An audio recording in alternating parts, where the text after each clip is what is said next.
With the rise of technology and social media, we're more connected than ever before. And while this has its advantages, like staying connected with our friends and our family, it also has its downside, the pressure to always be available. We're constantly flooded with requests and commitments, and it can be difficult to turn things down. So we say yes when we really want to say no, and we commit to things that don't really resonate with us. So it feels like there just aren't enough hours in the day to get things done, leaving us frustrated, stressed, and overwhelmed.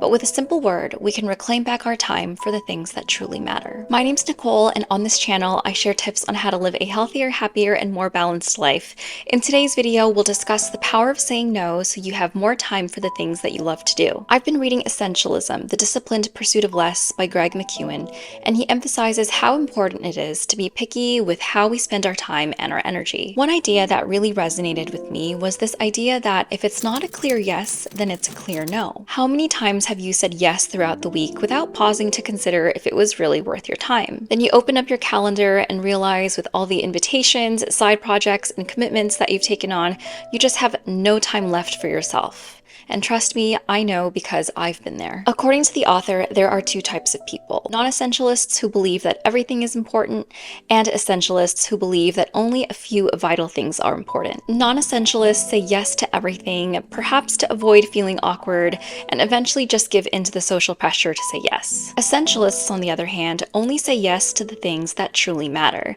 And even when it's awkward and uncomfortable, essentialists have the courage to say no. Because if you don't prioritize your life, somebody else will. Last year, I worked a really demanding job with long hours. And even after coming home, I would quickly rush to finish dinner and then hop on another work call. I was commuting about an hour and a half each day, working 10 hours a day, and then coming home to do some more work. And by the end of it, I just had no time to do anything for myself.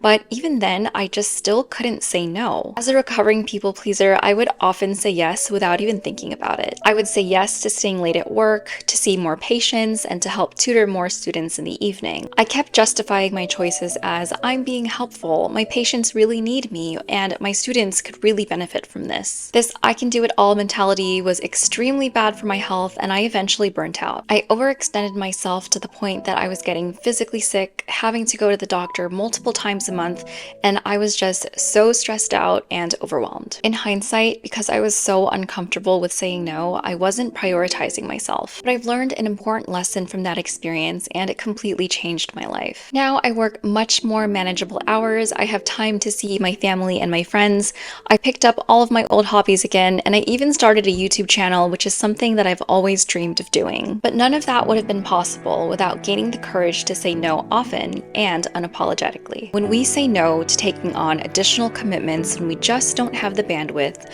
we can feel better because we have more balance in our work and our personal lives, have healthier relationships because we're setting firm personal boundaries, and have more time to do what we really want to do. After all, we have the same 24 hours in a day, and time is our most precious resource, so we must safeguard it at all costs. And while saying no sounds simple enough, it's a lot easier said than done. Even though we know how we want to spend our time, there is still that pull to say yes.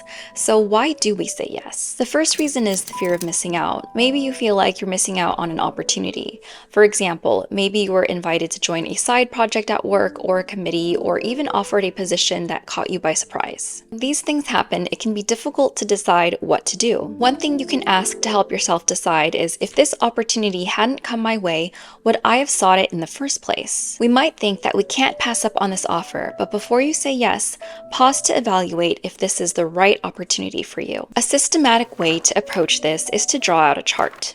The first step is to write down the opportunity that came your way. For example, last year I was offered a full-time position at a school district while I already had a job, but I really liked working in the school district, so I needed to evaluate the trade-offs to see if it was worth it to quit my current job. The second step is to write down a list of 3 minimum criteria that need to pass in order to be considered. In my case, I was looking for a specific salary, benefits, and a 4-day work week. The third step is to think of 3 extreme criteria. For example, I wanted my commute time to be less than 30 minutes, work no more than 30 hours, and have Friday or Mondays off. If it doesn't pass the minimum criteria, it's a no, and if it doesn't pass 2 out of the 3 extreme criteria, it's still a no. By using this method, you can help determine which opportunities are really right for you. The second reason we say no is because of social pressure. It can be downright uncomfortable and awkward to say no. We often worry that we'll be disappointing somebody, or we don't want to damage any relationships. But there's a reason why we feel this way. This desire to fit in and go along with what the group wants is called normative conformity. And this was important because back in the hunter-gatherer days, we needed to be part of a group for protection and to make sure we weren't ostracized so that we would be left out to starve. But in modern times, this desire to go along with whatever the group is doing isn't always what's best for us. So how do we overcome this desire to say yes? One thing we can do is embrace the idea that no matter how hard we try, we can't make everybody happy, and disappointing people is inevitable, but that's okay. Making the choice to prioritize your needs and your time doesn't make you selfish. In fact, it's an essential part of self-care. After all, we have to take care of ourselves and take the time to recharge if we want to show up and be our best selves. And sometimes that means saying no to other people, even when it's uncomfortable. And while it might feel awkward at first, just remember that a firm and clear no is better than a vague or half-hearted yes. By being honest, you're honoring your boundaries and helping other people understand your capacity. So if the idea of saying no still feels uncomfortable for you, you can try these small steps to make it easier. You can begin by practicing with small, minor situations. For example, going to a restaurant and turning down a waiter if they ask if you want dessert. Another great way is to practice with a friend so that it's low stakes and you don't feel any pressure. By starting off small and slow, you can build these gradual steps so you can eventually become more comfortable. And if you're not sure exactly where to start, here are some examples of how to say no gracefully. Number 1 is to pause and reflect. Before responding, take a breath and count to 3. This pause helps you avoid being impulsive when you might actually need to decline. Number 2 is to be clear and firm. For example, you can try saying, "No, I can't attend the meeting today." This is straightforward and direct. Number 3 is to check your schedule. You can say, "Let me check my calendar and I'll get back to you." This gives you a chance to see if you're free before you commit. Number 4, no, but. For example, you can say, "No, I can't right now, but I will be able to in a month." By doing this, you're acknowledging your boundaries, but also leaving room in the future for when you do have the bandwidth. Number 5 is referral or delegation. You can say, "No, I can't help you with that, but I do know somebody who can." This way, you're redirecting to somebody who is available or who might be better suited for the job. Number 6 is to show gratitude and appreciation. You can say, "Thank you for inviting me, but I already have plans tonight." That way, you're politely declining. Number 7 is to offer an alternative.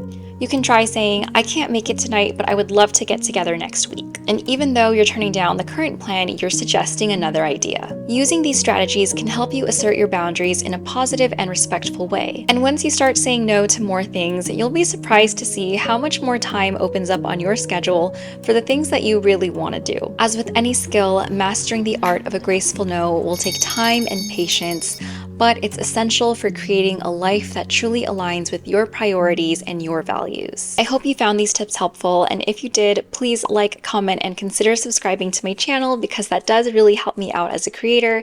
And as always, I hope you guys take care of yourselves because you deserve it, and I'll see you in my next video.